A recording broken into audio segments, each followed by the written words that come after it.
Honorable Speaker, you know, you have allowed these honorable members to make me the point of discussion on this issue. But I'm very excited that they are calling me all those very good names because yet on Saturday, in a public forum where the president visited Githunguri, he could not show his face. He disappeared like a smoke. He ran away literally. Order. This is getting out of hand. Order, honorable members. Honorable members, order, honorable Junet, order. Yeah, but you see, you without a substantive, I will give you an opportunity, but you better know how to navigate your way around. The standing order is very clear. You cannot discuss the character of an honorable member without a substantive motion. So, for God's sake, don't discuss her character, but you can discuss events, you can discuss ideas, you can discuss the motion that's before you. Okay, what's your point of order? Mr. Speaker, what is out of order? No, he's on a point of order. Honorable Speaker, mine was on misinformation because, Honorable Speaker, last Saturday, I was nowhere near where the president was, and the member for Githunguri knows that. I think she wanted to mean the Saturday when we were in Githunguri constituency. And you know, I'm a peace-loving Kenyan. And I am also a consumer of certain intelligence reports. And I had intelligence reports of what the member for Githunguri and the governor for Kiambu, with the stashed money that you saw being pulled out of bedrooms, had planned against the member for Kiambu, Order, Majority Leader, order.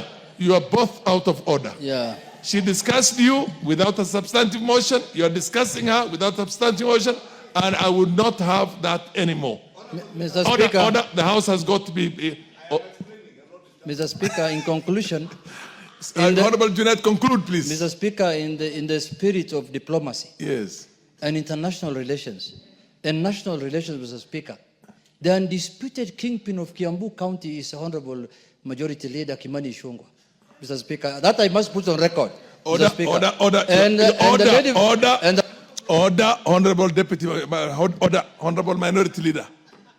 Whether it is in good light or bad light, you cannot discuss the character of an honorable member of parliament and his fortune on his fortune's back without a substantive motion. Order. You think it's the only time when it's being discussed in a negative tone is when it's out of order. Even in positive term, without a substantive motion, is out of order. Mr. Speaker, in conclusion Can you conclude? I am concluding. Yes. That, Mr. Speaker, that I hope these Kenyans who have been given this chance of serving us will do a good job. Because those stations they are going to are very important stations in terms of business, in terms of international relations, in terms of cultural and technological exchanges, Mr. Speaker. But Mr. Speaker, Mr. Speaker, in this country, we love ourselves so much as politicians and people who are in high offices that we forget that there are other Kenyans out there who are qualified, who can do this job. So, Mr. Speaker, I am totally opposed. And I think I should bring here some legislation.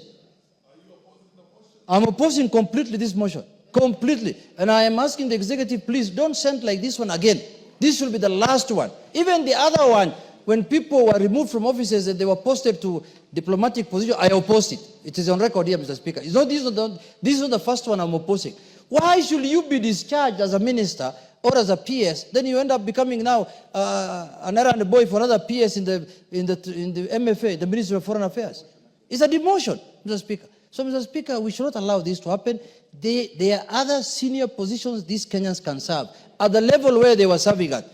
But for Githunguri, I will create a diplomatic position there when I become the president. Thank you, Mr. Speaker. Order, Honorable Junet, Mazamzam. Order, I will indeed. Okay. Asante sana Mheshimiwa Spika, na mimi niweze kuunga mjadala wa leo kuhusu uteuzi wa Mheshimiwa Susan Nakhumicha. Najua mambo mengi yametokea, lakini ukiangalia katika ukakamavu wake wa kazi na masomo yake, anastahili. Ndiyo yalitokea kutokea katika Wizara ya Afya, na sio mwaka wa kwanza kutokea akiwa hapo. Yametokea wakiwa wengi, wa madaktari kugoma. Kwa hiyo ni taifa liangalie tu madaktari, walimu na wengine wanaangaliwa vipi mshahara yao na mambo yao. Lakini Nakhumicha alionyesha, na ni mama, mimi kama mama siwezi kumvuta mama mwenzangu chini, kwa sababu najua anaweza, aliweza na anaweza. Hata kama pengine ametoka sehemu kubwa amerudi sehemu ya chini, lakini pia pale anaweza kuserve taifa yake akiwa pale, Mheshimiwa Spika. Kwa hiyo mimi naunga uteuzi wake na namuombea Mungu aweze kufanya kazi yake akiangalia maslahi ya Wakenya yaweke mbele. Asante sana Mheshimiwa Spika.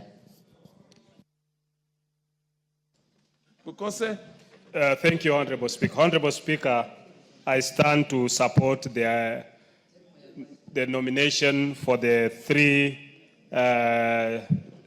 to ambassadorial positions. The Honorable Peter Tum, Engineer Peter Tum, the Honorable Susan Nakhumicha, and the other 2 who have been nominated to ambassadors. That is to the Habitat, then to the DRC, and then to Konsu.